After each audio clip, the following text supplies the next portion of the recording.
Thème du jour, le grand mystère dévoilé. Quand Dieu s'est fait homme. Jean 1 et 1 Jean 5. Frères et sœurs, bien-aimés du Seigneur, et vous tous qui, dans ce monde de confusion et de vérité relative, cherchez désespérément un roc sur lequel bâtir votre vie. Vous qui vous demandez « Qui est vraiment Jésus ? Un prophète ? Un sage ? Un révolutionnaire ?»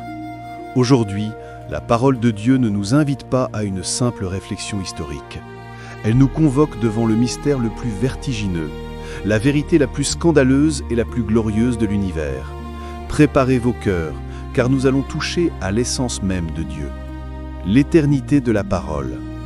Au commencement était la parole, et la parole était avec Dieu, et la parole était Dieu. Elle était au commencement avec Dieu.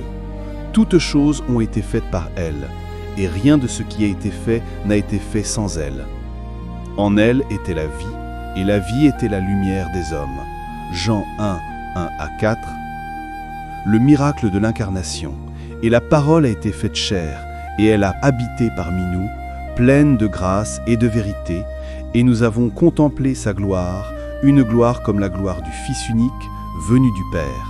Jean 1, 14. La conclusion inéluctable. Nous savons aussi que le Fils de Dieu est venu et qu'il nous a donné l'intelligence pour connaître le véritable. Et nous sommes dans le véritable, en son Fils Jésus-Christ. C'est lui qui est le Dieu véritable et la vie éternelle. Petits enfants, gardez-vous des idoles. 1 Jean 5, 20, 21. Shalom, Église. L'apôtre Jean, le disciple bien-aimé, celui qui a posé sa tête sur la poitrine de Jésus, nous livre ici non pas une biographie, mais une théologie en feu. Il nous prend par la main pour nous faire remonter le temps, avant la création, avant que le temps lui-même n'existe. La majesté préexistante, Jean 1, 1 à 4. Regardez comment il commence. Au commencement était la parole. Ces mots résonnent comme le premier verset de la Genèse. Avant toute chose, Jésus était. Il n'est pas une créature, il n'est pas le premier des anges. Il est distinct du Père, avec Dieu, et pourtant il est indissociable de son essence divine. La parole était Dieu. Il est l'architecte de l'univers. Regardez autour de vous. La complexité de votre ADN, l'immensité des galaxies. Rien de ce qui a été fait n'a été fait sans elle. En elle était la vie, et la vie était la lumière des hommes. Saisissez-vous la grandeur de celui dont nous parlons ? 2. Le scandale de l'incarnation. Mais si les premiers versets nous donnent le vertige, le verset 14 nous met à genoux. C'est le pivot de l'histoire humaine. Et la parole a été faite chair, et elle a habité parmi nous, pleine de grâce et de vérité, et nous avons contemplé sa gloire, une gloire comme la gloire du Fils unique venu du Père. C'est le miracle absolu. L'infini est devenu fini, l'éternel est entré dans le temps, le Créateur omnipotent a pris la forme d'un bébé fragile, dépendant du lait de Marie. Le mot « habiter » signifie littéralement « dresser sa tente »,« tabernacler ». Dans l'Ancien Testament, la gloire de Dieu résidait dans le tabernacle, un lieu saint et inaccessible. Mais maintenant, Dieu a dressé sa tente au milieu de notre campement sale et bruyant. Il s'est fait l'un de nous. Et j'en témoigne, nous avons contemplé sa gloire. Pas une lumière aveuglante, comme sur le mont Sinaï, mais la gloire de la grâce et de la vérité. Nous avons vu Dieu pleurer, Dieu toucher les lépreux, Dieu pardonner aux pécheurs, Dieu mourir sur une croix par amour.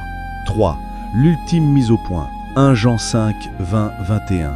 Des décennies plus tard, Jean, qui devenu un vieil homme, écrit sa première épître.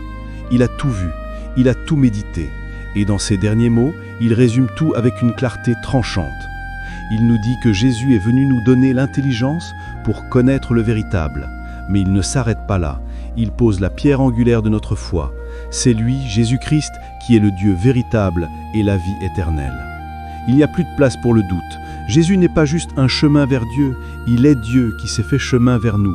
Il est la définition même de la vie éternelle. Et Jean termine par un avertissement qui résonne comme un coup de tonnerre. Petits enfants, gardez-vous des idoles. Pourquoi ? Parce que si Jésus est le Dieu véritable, alors tout ce qui prend la place centrale dans votre vie est une idole. Votre carrière, votre confort, votre intellectuel, votre religiosité, si ce n'est pas Jésus, le Dieu véritable sur le trône de votre cœur, c'est une idole. Bien-aimé, qui est Jésus pour vous aujourd'hui ? Si ces textes disent vrai, vous ne pouvez pas rester neutre. Vous ne pouvez pas simplement admirer Jésus.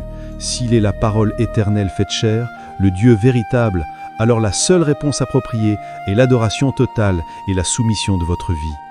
Ne cherchez pas Dieu ailleurs, ne le cherchez pas dans les philosophies humaines ou les expériences mystiques vagues.